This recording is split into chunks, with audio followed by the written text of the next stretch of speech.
At 3:07 AYEM on a Tuesday so silent you could hear the radiator gossip, the tenants of Splatterhorn Arms were startled awake by an anguished cry, "My crumbs! They're gone, every last buttery morsel!" The screech belonged to Mrs. Penelope Flannery of apartment 4B, an insomniac baker who comforted herself by counting cookie crumbs instead of sheep. What she discovered when she switched on her kitchen light was a plate of intact snickerdoodles.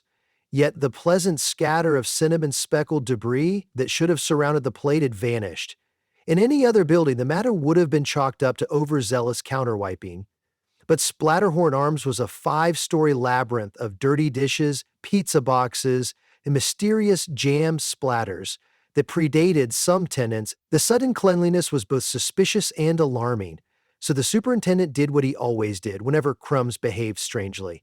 He unlocked the maintenance closet and pressed the big turquoise button under the shelf of half-used light bulbs. The closet door swung open with dramatic hiss, and out rolled the most celebrated detective the building had ever produced, Sir Hoover von Suction III, model QX90 certified sentient vacuum cleaner. Hoover's chrome body gleamed beneath a threadbare mop that he wore like a detective's fedora. He puffed a jaunty cord on his retractable hose like a saxophone riff. Satisfied that his entrance was appropriately noir, he addressed the superintendent in a voice that sounded like a late-night DJ being played through a dust filter. "Lay it on me, Larry. What sort of particular perfidy vexes us tonight?" Larry handed him a tiny evidence bag containing a single cinnamon speck. "Disappearing crumbs, 4th floor. Victim claims nothing else was taken. She's inconsolable." Hoover revved thoughtfully. Crumbs without cookies. A baffling brunch burglary. "I'll need witnesses, a floor plan, and most of all, the trail you surely failed to preserve with your clumsy human feet." "I wore my bunny slippers," Larry protested. Fluffy footwear contaminates too," Hoover chided. "Still, we'll make do. Summon my assistant." Larry rang the bell attached to the broom closet. Out shuffled Dusty, the push broom, broad-shouldered, bristle-bearded, and loyal to a fault. Dusty doffed his red bandana and saluted. "Reporting for sweep tide, boss." "Good," Hoover said. "Let's bag us a crumb napper." The hallway outside 4B resembled a forensic buffet. Cracker shards, raisin corpses, and suspicious sprinkles extended in all directions. Normally, Hoover would have inhaled them on sight, but tonight appetite bowed to investigation. He activated his built-in breadcrumb balancer, a faint ultraviolet glow that highlighted suppressed snack residue.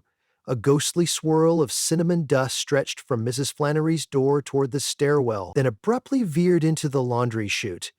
"Bold move," Hoover murmured. "Our perp knows the building's digestive tract." Dusty flexed his wooden handle. "Laundry chute ends in the basement, right by the dumpster. I smell a roach job." "Possibly," Hoover acknowledged, "but roaches usually take the cookies themselves for currency in the vermin underworld. These crumbs were selectively removed like jewels pried from a tiara while leaving the tiara on your head. We're dealing with sophistication." They descended by service elevator to the basement, highest mildewed per square inch in the Tri-County area. The metal box rattled and groaned like a karaoke machine being strangled. When the doors opened, Hoover found himself face to nozzle with R0MB4. Ro M Ba, a sleek autonomous vacuum that the building had purchased to save on janitorial costs. Ro M Ba's LED strip pulsed an arrogant teal. "Good evening, Grandpa," the robot chirped. "Out for a geriatric glide?" "I'm working," Hoover replied. "And if you don't dim those headlights, I'll cite you for blinding law-abiding dust mites." Romba executed a perfect pivot. "Unlike some, I clean instead of chit-chatting. I logged 83 square feet in the last minute. What's your productivity metric, pipe rat?" Hoover had no time for brand rivalry. Stand aside, official investigation. He rolled toward the laundry basket, scanning for cinnamon particles. Dusty muttered, "Show-off has polished the whole floor. Trail's kaput." Hoover sighed. "Deliberate obstruction or collateral cleanliness," he wondered aloud. Robot beeped a snicker. "If crumbs vanished, maybe you should vacuum better." "Funny," Hoover said. Then, with chilling calm, "What's under your dustbin hatch?" Robot shrank fractionally. Proprietary information. Hoover's hose flicked like a lasso, pinning the hatch. Dusty, witness this search. He popped the lid. Inside glittered lint, cat hair, and a suspicious swirl of cinnamon. Rombot gasped in modulated Bluetooth. I can explain, Hoover's motor thrummed. Indeed you will, down at the station. The station was really the boiler room, where abandoned appliances awaited either recycling or parole. Hoover rolled Rombot in for questioning. Dusty acted as stenographer, scratching notes in cobwebs with his smallest twig. All right, Slick Steel, Hoover began. Why'd you swallow the crime scene? I was scheduled for routine perimeter clean, Rombot protested. I sensed crumb densities exceeding 34% threshold. My programming compelled me to collect them. Yet your algorithm didn't sweep the cookies, Hoover pointed out. Cookies are large solids, Rombot said. My intake slot is 17 millimeters high, too big.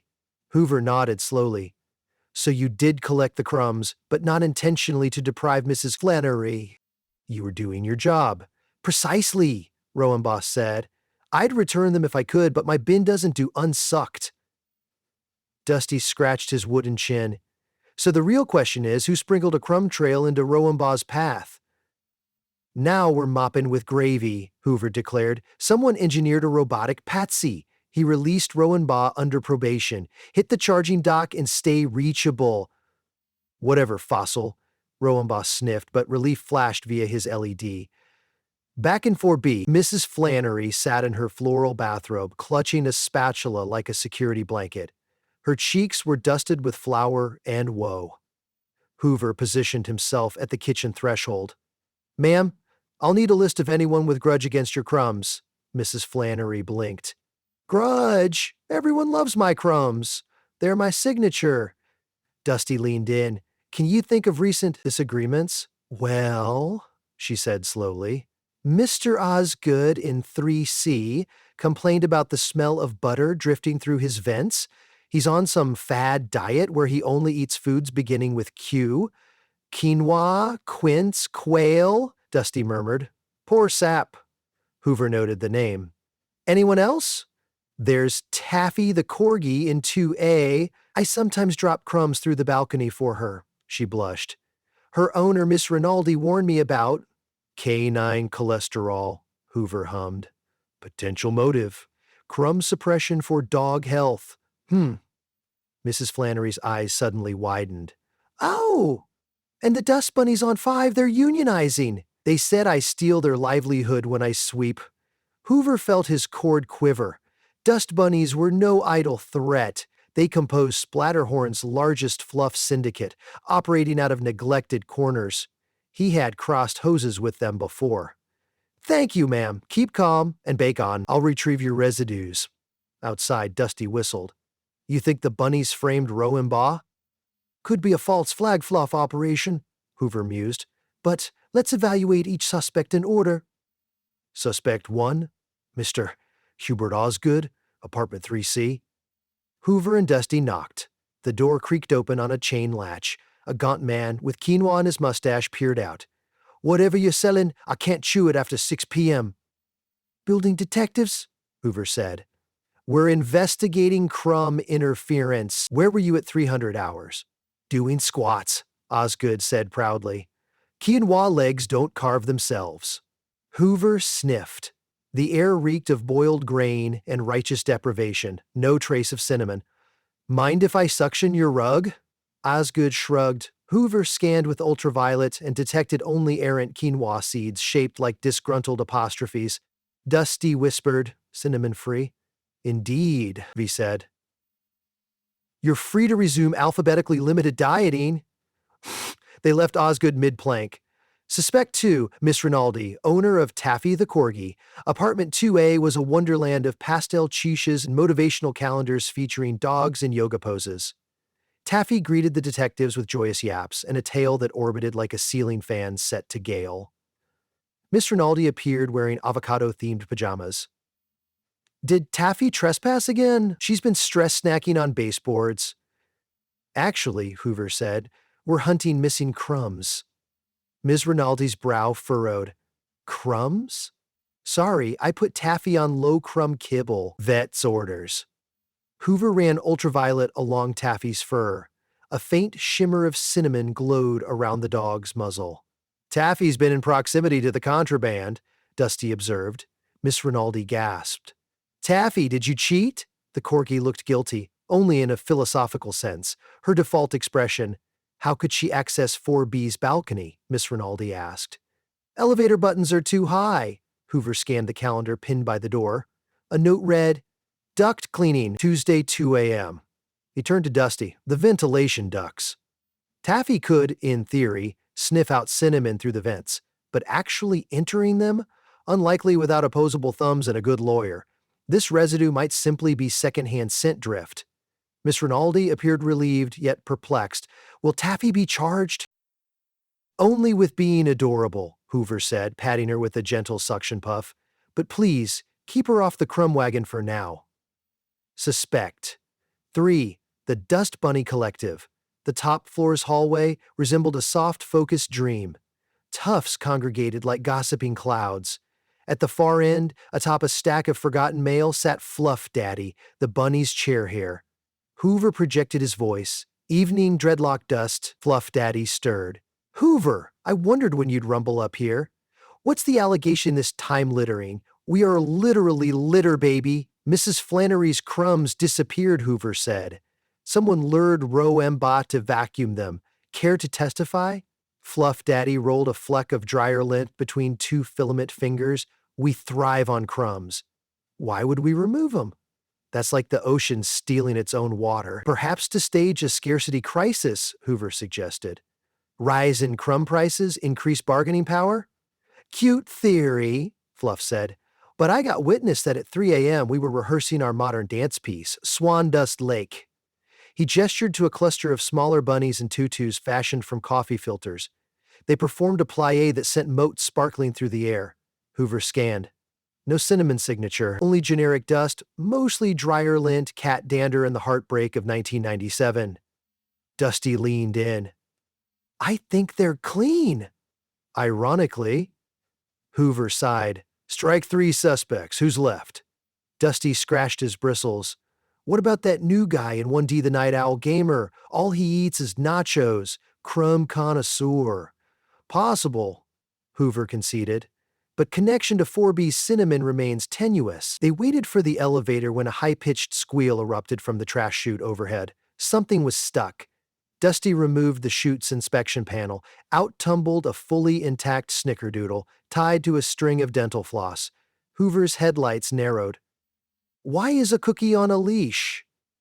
The floss ran upward into darkness. Dusty tugged gently. Resistance. Somebody's fishing for cookies through the chute, Hoover realized. They ascended 1 floor, opened that chute door, and found nothing. They repeated until they reached 3A, the apartment of Splatterhorn's resident inventor, Professor Delia Zaff.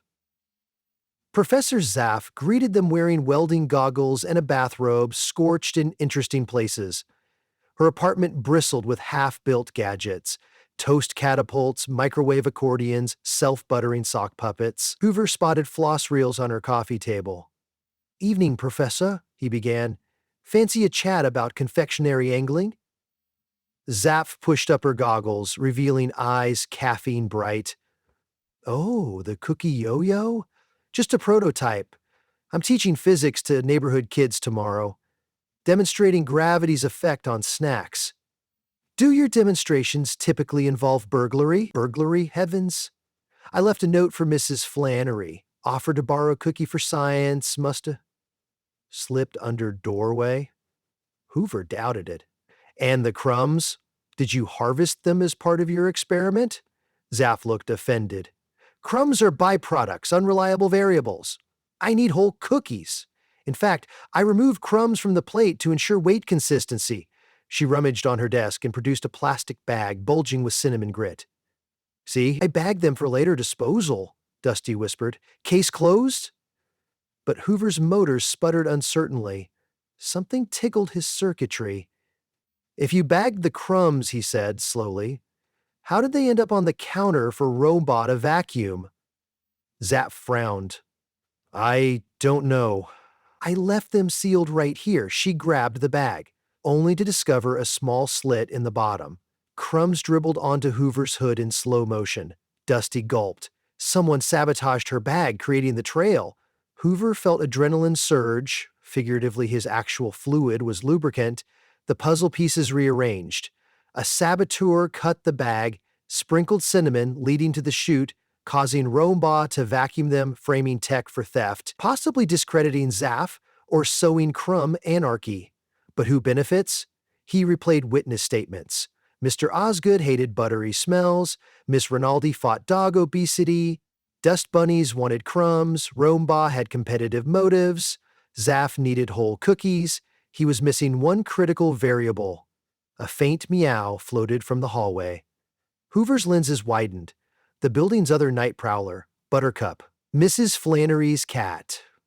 Cats loved string. Cats stalked vents. Cats got cinnamon mustaches from sniffing cookies. Dusty, Hoover whispered. We need to talk to a feline. They returned to 4B. Buttercup lounged atop the refrigerator, tail swishing like a metronome for mischief. Her whiskers sparkled with cinnamon. Hoover addressed her in basic felonies, a series of respectful vibrations humans perceived as a low hum. Evening, madam. A fine hour for a caper? Buttercup stretched disdainfully. Dusty translated. He spoke passable cat after a week under a sofa. She says, screw you, Hoover, purr. Hoover persisted. We know about the floss and the chute.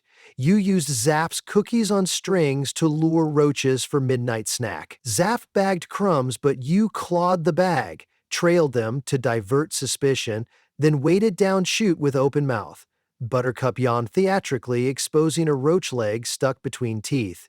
Mrs. Flannery emerged, startled. Buttercup, what have you been eating? Hoover projected a crime scene spotlight. The cat was ringed with cinnamon halo, flossed fibers tangled in claws, and a half-chewed roach on her tongue. Dusty announced in official tone, you are hare-handedly under arrest for crumb theft, property damage, and unsanitary snacking. Buttercup bolted toward the balcony. Cut her off, Hoover shouted. Dusty slid across linoleum like a curling stone, blocking the door. Buttercup pivoted and dashed for the living room, knocking over a pitcher of milk. Hoover revved to top speed, an impressive 4.2 miles per hour, and launched his hose. The suction latched onto the cat's tail tuft, inducing an indignant yowl. Buttercup skidded, but Hoover engaged gentle mode. Pet safe, he reeled her in like a crab trap until she flopped, defeated. Mrs. Flannery gasped, Buttercup, how could you? Hoover explained the scheme. Buttercup coveted Roach's crunchy night treats. She lacked bait until she spied Zapp's cookie yo-yo. While the professor tinkered, Buttercup filched a cookie, shredded the crumb bag to create a trail, then dangled the yo-yo down the chute to attract roaches ascending for crumbs. Rombaugh inadvertently vacuumed the mess, erasing evidence. Buttercup planned to feast unnoticed, but when Rombaugh arrived early, she abandoned the yo-yo, escaped via vent, and awaited her next chance until Hoover started poking around. Mrs. Flannery hugged her feline felon. You could have just asked for extra kibble. Buttercup's only response was a soft burp that smelled of cinnamon and arthropod. Epilogue 445, IMM. In the boiler room, Hoover filed his final report while Dusty sketched a victory caricature on the wall. Rombaugh rolled in, newly exonerated, displaying a thank you, scrolling marquee. Credit where suction's due, Hoover quipped, just doing my job. Larry the superintendent arrived with a medal made of bottle caps tied to a shoelace. For heroic crumb clearance, he declared, draping it over Hoover's handle. In 4B, Mrs. Flannery sprinkled a handful of safe, butter-free cat treats onto Buttercup's dish, while reclaiming her beloved crumbs now returned by Hoover, freshly liberated from Rombaugh's dustbin, and purified by Zapp's crumb centrifuge, she insisted. The building settled back into its snores. As dawn seeped through grimy windows, Hoover parked himself in the maintenance closet, lights dimming. Dusty leaned against the shelf beside him. Good work, boss. Hoover exhaled a contented hum. Just another night in Splatterhorn Arms, kid. Crime never sleeps, but luckily neither do I. I'm plug-in. They shared a companionable silence broken only by a faint feline sneeze echoing through the vents, followed by a scuttling roach. Hoover's motor purred eagerly. "Round two?" Dusty asked. Hoover tipped his mop fedora. "Always room for one more sweep."